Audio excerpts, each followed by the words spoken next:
Hello friends, welcome to Star Online Academy. यह video आगामी विभिन्न परीक्षाओं जैसे यूपीएससी, पीसीएस, नेट, जेआरएफ के प्रारंभिक परीक्षाओं को ध्यान में रखकर बनाया जा रहा है, जिसमें समान अध्ययन के अलग अलग खंडों का मॉडल प्रश्न तैयार किया गया है। तो दोस्तों, आज का हमारा टॉपिक है इंडियन हिस्ट्री, यानी भारतीय इतिहास से संबंधित कुछ मॉडल क्वेश्चंस मैं आप लोगों के सामने। आज का पहला क्वेश्चन है, हड़प्पा संस्कृति की जानकारी का प्रमुख स्रोत है। ए, शिलालेख। बी, पक्की मिट्टी की मुहरों पर अंकित लेख। सी, पुरातात्विक खुदाई। डी, उपरोक्त सभी। Right answer C. आइए इसकी व्याख्या देखते हैं। हड़प्पा सभ्यता की लिपि का वाचन अभी तक नहीं हो सका है, अतः सभ्यता से संबद्ध अनेकों पुरास्थलों से प्राप्त पुरावशेष ही हड़प्पा संस्कृति के विशिष्ट तत्वों पर प्रकाश डालते हैं। नेक्स्ट, भारत के किस स्थल की खुदाई से लौह धातु के प्रचलन के प्राचीनतम प्रमाण मिले हैं? A, Takshashila. B, Atranji Khera. C, Kaushambi. D, Hastinapur. Right answer B. आइए इसकी व्याख्या। अहिर छत्र, अतरंजी खेड़ा, आलमगीरपुर, मथुरा, रोपड़, श्रावस्ती, काम्पिल्य आदि स्थानों की खुदाई से लौहयुगीन संस्कृति के अवशेष प्राप्त हुए हैं। अतरंजी खेड़ा से लौह धातु मल तथा धातु शोधन में प्रयुक्त होने वाली भट्टियाँ मिली हैं, जिनसे यह संकेत मिलता है कि यहाँ लौह धातु को गलाने का कार्य स्थानीय रूप से होता था। नेक्स्ट, निम्नलिखित कथनों पर विचार कीजिए। पहला, बहुदेववादी। दूसरा, एकेश्वरवादी। तीसरा, अद्वैतवादी। चौथा, निवृत्ति मार्गी। निम्नलिखित में से कौन ऋग्वैदिक धर्म था? कूट। ए, केवल एक। बी, केवल दो। सी, केवल दो और तीन। डी, केवल एक और तीन। राइट आंसर ए, केवल एक। आइए इसकी व्याख्या। ऋग्वेद में हमें सर्वप्रथम बहुदेववाद के दर्शन होते हैं। आर्य विभिन्न देवताओं के अस्तित्व में विश्वास करते थे। मुख्यतः वैदिक देवताओं के तीन वर्ग थे। पहला, द्युत स्थान यानी आकाश के देवता। दूसरा, अंतरिक्ष के देवता। तीसरा, पृथ्वी के देवता। नेक्स्ट,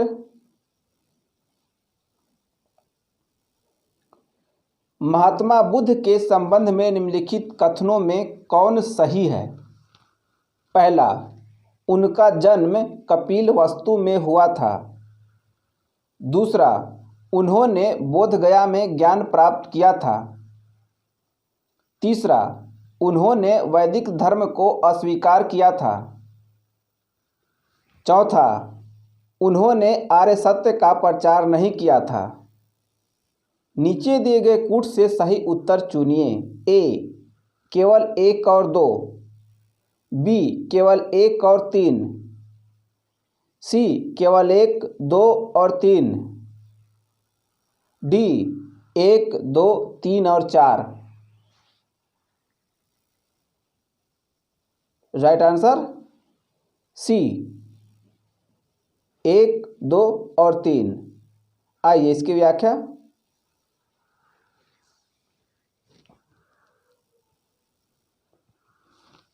महात्मा बुद्ध का जन्म कपिलवस्तु लुम्बिनी में हुआ था।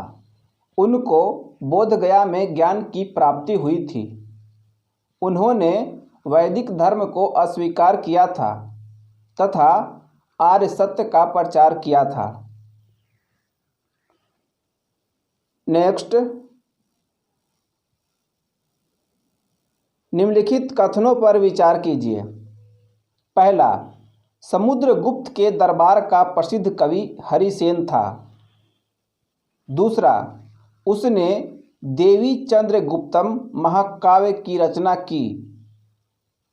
तीसरा, उसने इलाहाबाद स्थित प्रसिद्ध प्रयाग प्रशस्ति की रचना की। कूट ए केवल 1 और 2, बी केवल 2 और 3, सी केवल 1, डी केवल 1 और 3।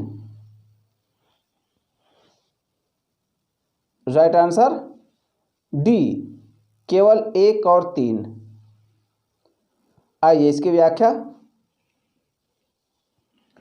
इलाहाबाद स्तंभ पर समुद्रगुप्त के संधि विग्राहिक एवं कवि हरिसेन ने संस्कृत भाषा में प्रशंसात्मक वर्णन प्रस्तुत किया है, जिसे प्रयाग प्रशस्ति कहा गया है। इसमें समुद्रगुप्त के विजयों का उल्लेख है। देवी चंद्रगुप्तम नाटक की रचना विशाखदत्त ने की है। इससे गुप्तवंशीय शासक रामगुप्त के विषय में सूचनाएं प्राप्त होती हैं। अतः स्पष्ट है कथन 1 और 3 सत्य हैं। नेक्स्ट, इनमें से किसने कृष्णा नदी के सहायक नदी के दक्षिणी तट पर एक नए नगर की स्थापना की और उस देवता के प्रतिनिधि के रूप में अपने इस नए राज्य पर शासन करने का दायित्व लिया, जिसके बारे में माना जाता था कि कृष्णा नदी के दक्षिण की समस्त भूमि उस देवता की है? ए अमोघवर्ष प्रथम, बी बल्लाल द्वितीय, सी हरिहर प्रथम, डी प्रताप रुद्रदेव द्वितीय। राइट आंसर सी हरिहर प्रथम। आइए इसकी व्याख्या।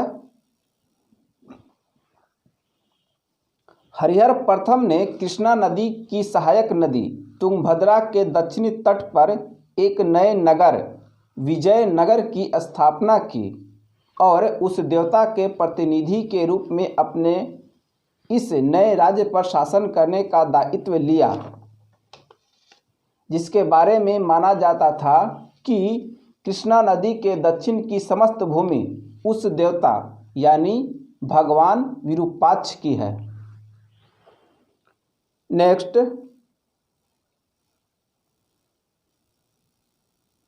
निम्नलिखित कथनों पर विचार कीजिए। पहला, ख्वाजा मोइनुद्दीन चिश्ती। दूसरा, बाबा फरीद। तीसरा, सैयद मोहम्मद गेसुद्राज। चौथा, शाह आलम बुखारी। जिस सूफी संत की मान्यता थी कि भक्ति संगीत ईश्वर के निकट पहुँचने का एक साधन है, वह हैं कूट ए केवल 2, बी केवल 1, सी केवल 1 और 3, डी केवल 2 और 3। राइट आंसर बी केवल 1। आइए इसकी व्याख्या। भारत में चिश्ती सिलसिले के प्रचार का श्रेय शेख मोइनुद्दीन चिश्ती को प्राप्त है। वे अद्वैतवाद के परंपरागत नियमों में विश्वास करते थे तथा वे समा यानी संगीत में विश्वास करते थे। उनकी मान्यता थी कि भक्ति संगीत ईश्वर के निकट पहुँचने का एक साधन है। नेक्स्ट, निम्न मुसलमान विद्वानों में से हिंदी साहित्य के लिए किसका सबसे महत्वपूर्ण योगदान है? ए.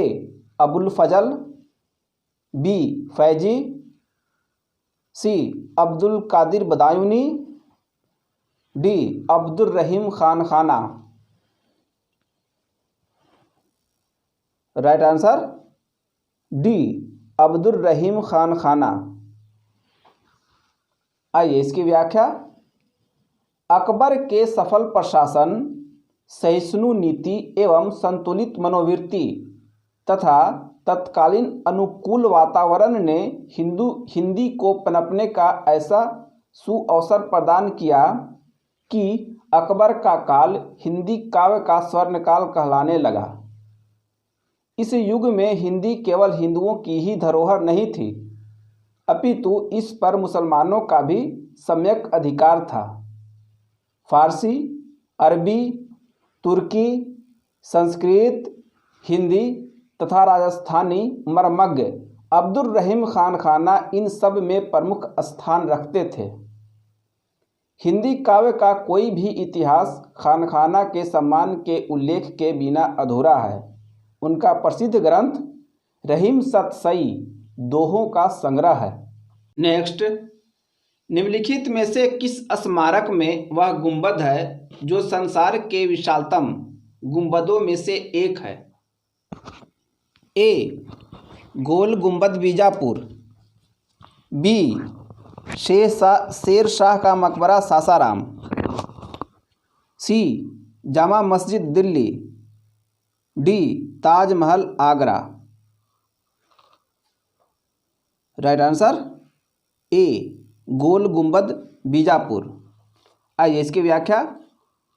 बीजापुर में मोहम्मद आदिल शाह का मकबरा गोल गुंबद के नाम से विख्यात है। यह भारत के विशालतम ऐतिहासिक भवनों में शामिल है तथा विश्व के विशालतम गुंबदों में से एक है। इसका बाह्य भाग देखने से एक प्याले के भांति लगता है तथा इसके प्रत्येक कोनों पर कंगूरों की व्यवस्था है। नेक्स्ट, मुगल काल में निम्नलिखित बंदरगाहों में से किसको बाबुल मक्का या मक्का द्वार कहा जाता था? A. Calicut, B. Bharuch, C. Cambay, D. Surat. Right answer D. Surat. आइए इसकी व्याख्या। मुगल काल में गुजरात स्थित सूरत बंदरगाह से होकर ही हज यात्री मक्का के लिए प्रस्थान करते थे, इसलिए सूरत बंदरगाह को बाबुल मक्का या मक्का द्वार कहा जाता था। नेक्स्ट,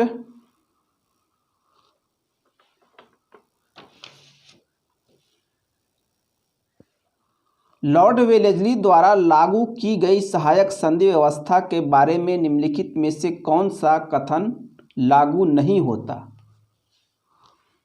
ए. दूसरों की खर्च पर एक बड़ी सेना बनाए रखना, बी. भारत को नेपोलियन के खतरे से सुरक्षित रखना, सी. कंपनी के लिए एक नियत आय का प्रबंध करना, डी. भारतीय रियासतों के ऊपर ब्रिटिश सर्वोच्च का स्थापित करना। राइट आंसर सी. कंपनी के लिए एक नियत आय का प्रबंध करना। आइए इसकी व्याख्या। लॉर्ड वेलेस्ली ने भारतीय राज्यों को अंग्रेजी राजनीतिक परिधि में लाने के लिए सहायक संधि प्रणाली का प्रयोग किया। उस समय फ्रांस के विरुद्ध यूरोपीय शक्तियों का बना हुआ मोर्चा छिन्न भिन्न हो चुका था। नेपोलियन मिस्र तथा सीरिया को विजित कर चुका था और गंभीरतापूर्वक भारत पर आक्रमण करने की सोच रहा था। ऐसी परिस्थिति में वेलेज़ली ने भारत में सहायक संधि प्रणाली का प्रयोग किया, जिससे अंग्रेजी सत्ता की श्रेष्ठता स्थापित हो गई और नेपोलियन का भय भी टल गया। सहायक संधि की शर्तों में एक शर्त यह भी थी कि संधि को स्वीकार करने वाली रियासत कंपनी की एक सेना को रखेगा, जिसका सारा खर्च राज्य को देना होगा। इस सेना को चलाने का अधिकार केवल कंपनी को होगा। सहायक संधि को स्वीकार करने वाला राज्य किसी भी यूरोपीय या अंग्रेजों के दुश्मनों की सहायता नहीं करेगा और उसके किसी भी व्यक्ति को नौकरी नहीं देगा। नेक्स्ट,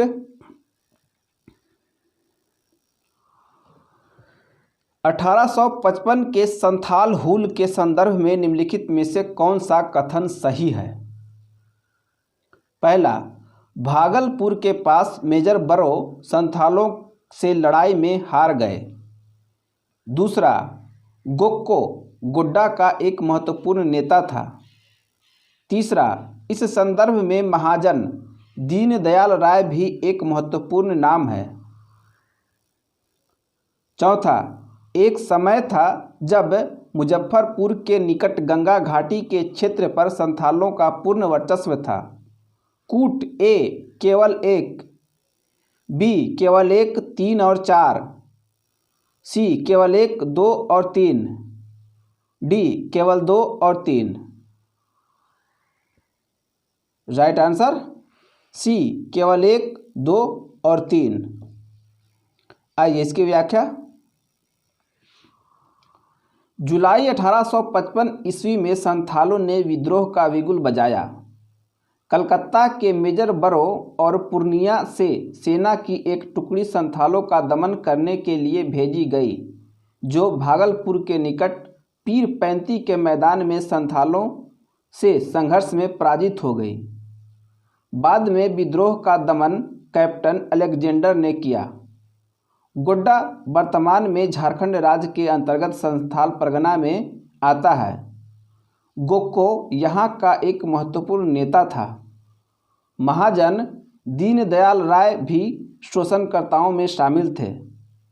गंगा घाटी क्षेत्र पर संथालों का वर्चस्व नहीं था। यह विद्रोह भागलपुर से वर्धमान तक फैल गया था। नेक्स्ट,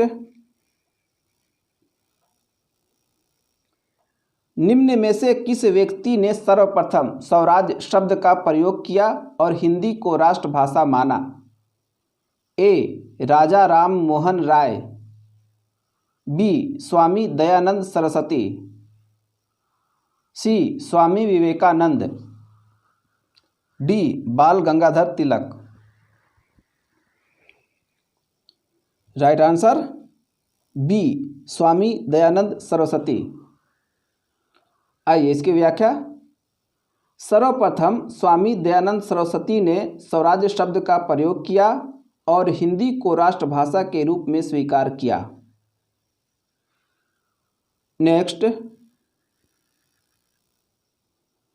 निम्नलिखित भारतीय नेताओं में से कौन एक ब्रिटिश सरकार द्वारा इंडियन सिविल सर्विस से बर्खास्त किया गया था? A Surendra Nath Banerjee, B R.C. Dutt, C Subhash Chandra Bose, D Satyendra Nath Tagore. Right answer A Surendra Nath Banerjee. आइए इसकी व्याख्या। सुरेंद्र नाथ बनर्जी द्वितीय भारतीय थे जिन्होंने इंडियन सिविल सर्विसेज यानी ICS परीक्षा उत्तीर्ण की थी। इनकी प्रथम नियुक्ति सिलहट वर्तमान बांग्लादेश में असिस्टेंट मजिस्ट्रेट के पद पर हुई थी। यहीं पर मामूली भूल की वजह से 1874 ईस्वी में इन्हें पद से हटाया गया था। नेक्स्ट, निम्नलिखित कथनों पर विचार कीजिए। पहला, भारतीय राष्ट्रीय कांग्रेस का प्रथम अधिवेशन कोलकाता में हुआ था। दूसरा, भारतीय राष्ट्रीय कांग्रेस का दूसरा अधिवेशन दादा भाई नौरोजी की अध्यक्षता में हुआ था। तीसरा, भारतीय राष्ट्रीय कांग्रेस तथा मुस्लिम लीग दोनों ने लखनऊ में 1916 में अधिवेशन किया तथा लखनऊ समझौता हुआ। कूट ए केवल 1 और 2, बी केवल 2, सी केवल 2 और 3, डी केवल 3। राइट आंसर सी केवल 2 और 3। आइए इसकी व्याख्या।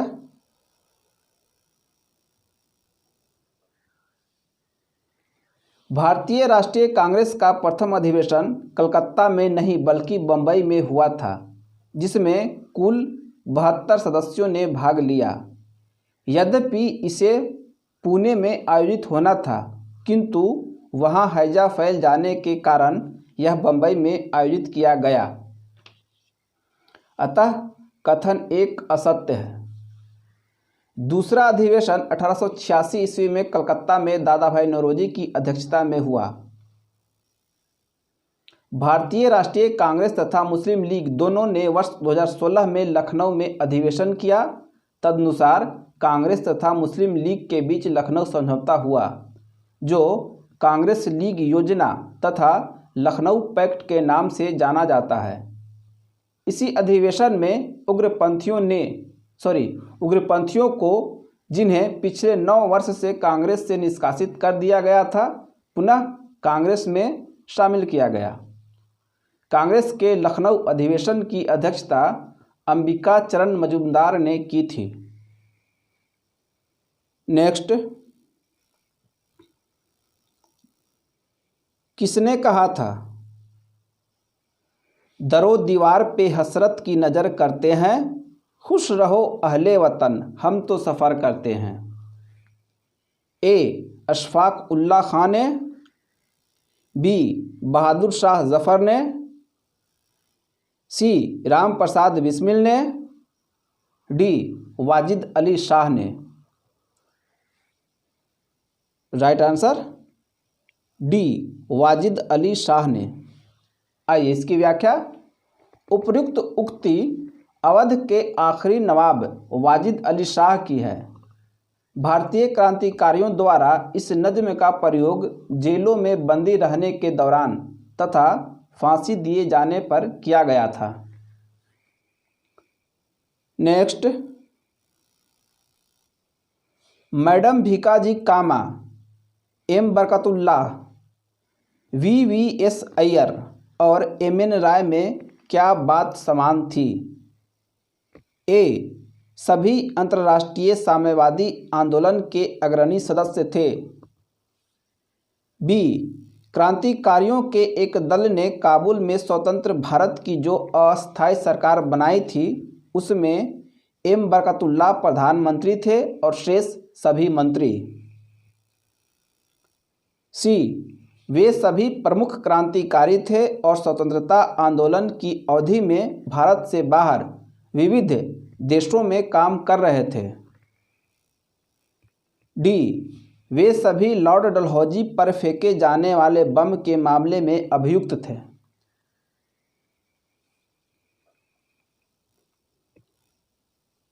राइट आंसर सी वे सभी प्रमुख क्रांतिकारी थे और स्वतंत्रता आंदोलन की अवधि में भारत से बाहर विविध देशों में काम कर रहे थे।